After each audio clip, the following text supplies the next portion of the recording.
ইরানে হামলা হলো অথচ কোনো সাড়াই পড়ল না বিশ্বে। রহস্যের গন্ধ, হতাশ ইসরায়েল।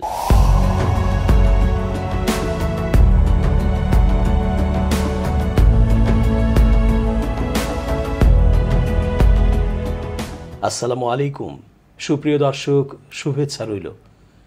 এস জে রতন স্বাগত জানাচ্ছি চেঞ্জ টিভি আন্তর্জাতিক চোখ অনুষ্ঠানে। ইসরায়েল তো বেশ জানিয়ে শুনিয়েই ইরানের বিরুদ্ধে হামলা করার জন্য যুদ্ধ মন্ত্রিসভায় আলোচনা করেছিল। ইসরায়েলে ইরানের প্রতিশোধমূলক ভয়াবহ হামলার পর ইসরায়েল ইরানকে আচ্ছা মতো দেখে নেবে বলে কত বড়াই করেছিল। এরপর ইসরায়েল ইরানে ঠিক হামলা চালালো, অথচ সে হামলায় বাংলাদেশি 10 টাকা দামের নানা রঙের বাতাসাটা পর্যন্ত ওড়াতে পারেনি। টুটাফাটা যা কিছু ইরানের আকাশে ছুঁড়েছে সেগুলো যেন বাচ্চাদের খেলনার মতো করে প্রতিহত করে দিয়ে বিশ্বের সুনাম কুড়ালো ইরান। ইরান বলছে ওগুলো কোনো ক্ষেপণাস্ত্রই ছিল না, বাচ্চাদের খেলনা ছিল যেন। ফলে ইরানে ইসরায়েলের ওই হামলায় ইসরায়েলের সম্মান ক্ষুণ্ণ হলো ভালো করেই। অস্ত্রের কারখানা আর অস্ত্রের সাগরে ভাসা ইসরায়েল খেলনা অস্ত্র ছুঁড়ে লজ্জায় লাল হলো বিশ্ববাসীর কাছে। ইরানে একটি ইসরায়েলি ক্ষেপণাস্ত্র আঘাত এনেছে বলে জানিয়েছে ইসরায়েলের দালাল বাপ যুক্তরাষ্ট্র। দুটি মার্কিন সূত্র এই তথ্য নিশ্চিত করেছে বলে জানিয়েছে ব্রিটিশ সংবাদ মাধ্যম বিবিসি। এই ঘটনার পর বেশ কয়েকটি শহরে বিমান চলাচল বাতিল করার কথা জানিয়েছে ইরানের রাষ্ট্রীয় গণমাধ্যম। শনিবারে ইসরায়েলে হামলা চালানোর পর থেকেই উচ্চ সতর্কতায় ছিল ইরান। ইরানের ইস্পাহান শহরে বিস্ফোরণের শব্দ শোনা গেছে বলে জানিয়েছে স্থানীয় গণমাধ্যম। শুক্রবার সকালে এই বিস্ফোরণের শব্দ শোনা যায়। ফার্স নিউজ স্থানীয় বিমানবন্দরের কাছে বিস্ফোরণের খবর দিলেও কোনো বিস্তারিত তথ্য দেয়নি। এরই মধ্যে বেশ কয়েকটি ইরানি প্রদেশে আকাশ প্রতিরক্ষা ব্যবস্থা চালু করার খবর দিয়েছে ইরানের রাষ্ট্রীয় গণমাধ্যম ইরনা। ইরান সিরিয়ায় তাদের কনসুলেট ভবনে চালানো ইসরায়েলি হামলার জবাব দিয়েছিল গত শনিবার। 3 শতাধিক ড্রোন ও ক্ষেপণাস্ত্র ব্যবহার করে এই হামলা চালায় তেহরান। তারপর থেকেই ক্ষোভে ফুঁসছিল ইসরায়েল। পাল্টা জবাবের বিষয়ে বহু আলাপের পর শেষ পর্যন্ত ইরানে হামলা চালিয়েছে ইসরায়েল। দেশটির ইস্পাহান শহরে বিস্ফোরণের শব্দ শোনা গেছে। এরই মধ্যে আকাশ প্রতিরক্ষা ব্যবস্থা চালু করার পাশাপাশি ইরান স্থানীয় বিমান চলাচলও বন্ধ করে দিয়েছে। তবে তেহরান জানিয়েছে ইস্পাহানের পরমাণু ক্ষেত্র নিরাপদেই আছে। শুক্রবার সকালে কাছাকাছি সময়ে সিরিয়ার সামরিক ঘাঁটিতে চালানো সিরিজ হামলার পর বিস্ফোরণের শব্দ শোনা গেছে। ইরানের রাষ্ট্রীয় গণমাধ্যম ইরনা এ খবর দিয়েছে। দক্ষিণ সিরিয়ার আদরা ও আল থালা সামরিক বিমানবন্দরে এই হামলা চালানো হয়। এদিকে ইরাকের আল ইমাম এলাকাতেও বিস্ফোরণের শব্দ শোনা গেছে। এই ঘটনার মধ্যেই ইসরায়েলের উত্তরাঞ্চলে সতর্কতা সাইরেন বেজে ওঠে। যদিও শুক্রবার ভোরে বেজে ওঠা সাইরেনকে পরে ফলস বা মিথ্যা অ্যালার্ম বলে দাবি করে ইসরায়েলি সামরিক বাহিনী। ইসরায়েলি হামলার কারণে ইরানের ইস্পাহান শহরে বিস্ফোরণের শব্দ শোনা গেছে বলে জানিয়েছিল পশ্চিমা গণমাধ্যম। বিবিসির প্রতিবেদনে মার্কিন সূত্রের বরাতে জানানো হয় ইরানে একাধিক ক্ষেপণাস্ত্র ছুঁড়েছে ইসরায়েল। তবে ইরানি গণমাধ্যম প্রেস টিভি জানিয়েছে ইস্পাহানে যে বিস্ফোরণের শব্দ শোনা গেছে তা আসলে আকাশ প্রতিরক্ষা ব্যবস্থা সক্রিয় করার শব্দ ছিল। গণমাধ্যমটি আরও জানিয়েছে ইস্পাহান শহরের সব গুরুত্বপূর্ণ স্থাপনা নিরাপদ আছে, সেখানে কোনো রকম হামলার ঘটনা ঘটেনি। ইসরায়েলের সম্ভাব্য হামলা ঠেকাতে ইরানের কিছু প্রদেশে আকাশ প্রতিরক্ষা ব্যবস্থা সক্রিয় করা হয় বলে দাবি করেছে প্রেস টিভি। ইসরায়েলি ক্ষেপণাস্ত্র হামলার কথা সরাসরি অস্বীকার করেছেন ইরানের জাতীয় সাইবার স্পেস কেন্দ্রের মুখপাত্র হোসেন দালিলিয়ান। এক এক্স পোস্টে তিনি লিখেছেন, ইস্পাহান কিংবা দেশের অন্য কোনো স্থানে সীমান্ত পেরিয়ে আসা কোনো আকাশ হামলার ঘটনা ঘটেনি। তিনি আরও বলেছেন তারা কোয়াডকপ্টার ড্রোন ওড়ানোর ব্যর্থ চেষ্টা করেছিল। এই ড্রোনগুলোকে ভূপাতিত করা হয়েছে। এদিকে ইসরায়েলে পাল্টা হামলার খবরের পরই উড়োজাহাজ চলাচলে নানা বিধিনিষেধ আরোপ করেছে ইরান কর্তৃপক্ষ। ইরানের রাষ্ট্রীয় সংবাদ মাধ্যমের খবর অনুযায়ী ইস্পাহান, সিরাজ এবং তেহরানের ওপর দিয়ে ফ্লাইট চলাচল স্থগিত করা হয়েছে। ইরানের রাষ্ট্রীয় সংবাদ মাধ্যমই ইস্পাহান শহরের কাছে বিস্ফোরণের খবর দিয়েছিল। আর 2 মার্কিন কর্মকর্তার বরাতে বিবিসি জানায় ইরানে ক্ষেপণাস্ত্র হামলা চালিয়েছে ইসরায়েল। যদিও ইরানের প্রেস টিভির প্রতিবেদনে বলা হয়েছে ইস্পাহানে আকাশ প্রতিরক্ষা ব্যবস্থা সক্রিয় করার খবর পাওয়া গেছে। ইসরায়েলও অবশ্য এ হামলার বিষয়ে কোনো মন্তব্য করেনি। এদিকে ইরানের রাষ্ট্রীয় সম্প্রচার মাধ্যম IRIB জানিয়েছে ইস্পাহান শহর নিরাপদ ও শান্ত রয়েছে, সেখানকার মানুষ স্বাভাবিক জীবনযাপন করছেন।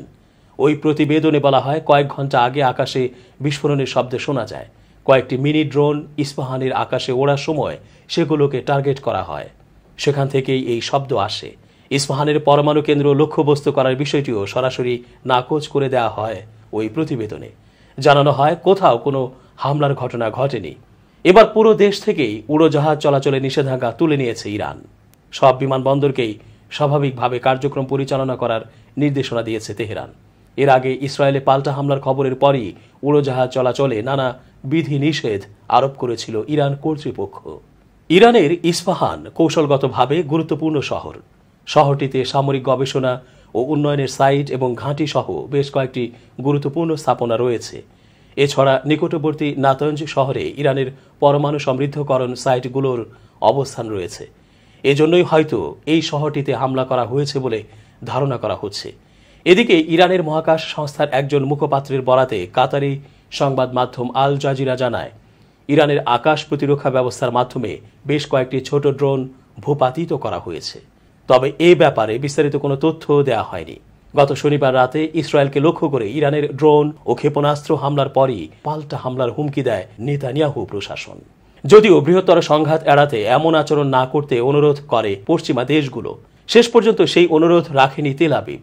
নাম প্রকাশ না করার শর্তে এক জ্যেষ্ঠ মার্কিন সিনেটরের বরাত দিয়ে মার্কিন সংবাদ মাধ্যম ABC নিউজের এক প্রতিবেদনে ইরানের ভূখণ্ডে ইসরায়েলি ক্ষেপণাস্ত্র হামলার খবর দেয়া হয়। এখন পর্যন্ত চলমান এ হামলায় ক্ষয়ক্ষতির কোনো খবর পাওয়া যায়নি। এমনকি পাল্টা এ হামলার দায়ও স্বীকার করেনি ইসরায়েলি প্রতিরক্ষা বাহিনী। এদিকে শনিবার রাতে ঘনিষ্ঠ মিত্র ইসরায়েলে ইরানের হামলার প্রতিশোধ নিতে নানান ছক কষছে পশ্চিমাদের ভরকেন্দ্র আমেরিকা। এরই মধ্যে ইরানের বিরুদ্ধে নতুন করে নিষেধাজ্ঞা আরোপের কথা ভাবছে যুক্তরাষ্ট্র ও ইউরোপীয় ইউনিয়ন। ব্রিটিশ সংবাদ মাধ্যম BBC জানিয়েছে, যুক্তরাষ্ট্র এবং ইউরোপীয় ইউনিয়ন বলেছে ইসরায়েলের ওপর ইরানের হামলার পর তারা এখন ইরানের বিরুদ্ধে আরও নিষেধাজ্ঞা আরোপের দিকে নজর দিচ্ছে। ইসরায়েল অবশ্য ইতোমধ্যেই তার মিত্রদের প্রতি তেহরানের ক্ষেপণাস্ত্র কর্মসূচির বিরুদ্ধে নিষেধাজ্ঞা আরোপের আহ্বান জানিয়েছে। মূলত ইরানের এই ক্ষেপণাস্ত্র কর্মসূচির ওপর জাতিসংঘের নিষেধাজ্ঞার মেয়াদ গত বছরের অক্টোবরে শেষ হয়েছে। এই নিষেধাজ্ঞাগুলো ছিল ইরানের পারমাণবিক কর্মসূচি সীমিত করার জন্য। তবে যুক্তরাষ্ট্র, EU এবং যুক্তরাজ্য সহ বেশ কয়েকটি দেশ তাদের নিষেধাজ্ঞা বজায় রেখেছে এবং বিভিন্ন সময়ে নতুন নিষেধাজ্ঞাও যুক্ত করে। গত শনিবার রাতে ইসরায়েলকে লক্ষ্য করে ইরানের ড্রোন ও ক্ষেপণাস্ত্র হামলার পরই পাল্টা হামলার হুমকি দেয় নেতানিয়াহু প্রশাসন। যদিও বৃহত্তর সংঘাত এড়াতে এমন আচরণ না করতে অনুরোধ করে পশ্চিমা দেশগুলো, শেষ পর্যন্ত সেই অনুরোধ রাখেনি তেল আবিব। দর্শক, আজ এই পর্যন্তই। ভালো থাকুন।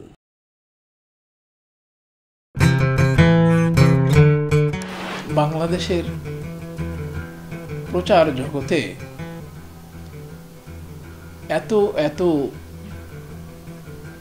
চ্যানেলস, এত এত টিউবস, এত এত অনলাইন প্রোগ্রাম থাকা সত্ত্বেও চেঞ্জ টিভি আমি প্রথম থেকেই লক্ষ্য করেছি যে তারা একটি ক্রমবর্ধমান জনপ্রিয়তা অর্জন করেছে।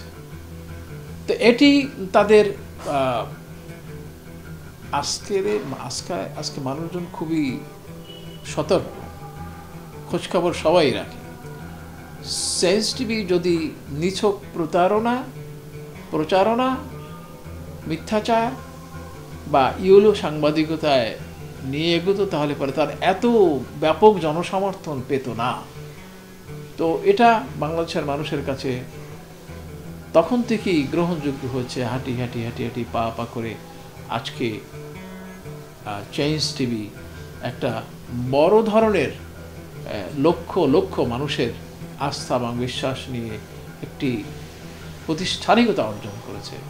বাংলাদেশের মানুষের স্বার্থে, বাংলাদেশের গণতন্ত্রের স্বার্থে, বাংলাদেশের মানুষের মানবাধিকারের স্বার্থে আমরা প্রার্থনা করি, আমরা আশা করি যুগ যুগ জিও তুমি।